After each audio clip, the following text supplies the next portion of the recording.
Patrol Commander Eric Steinith. We're donating ballistic vests and helmets and fire suppression and bunker gear for the efforts in Ukraine. We're glad to help.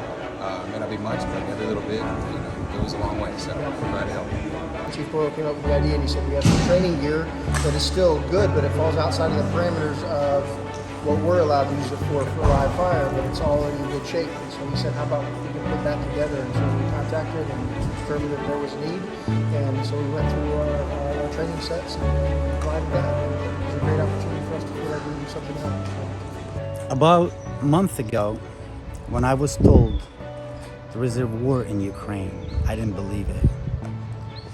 But now, more than 50 days passed through, and it's reality. The war is there.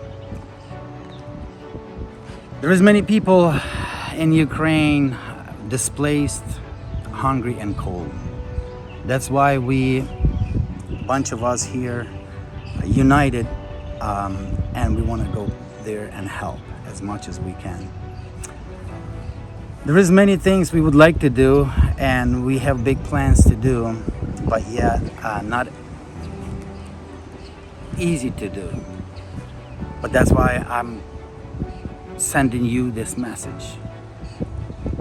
We collected many things like dry food, we collected shoes, we collected bulletproof vests. We have many things that we would like to ship. Please help us. We do need help. Ukrainian people need help. There is many of us here in United States, Ukrainians, and we do best we can, but together we can do more. Thank you.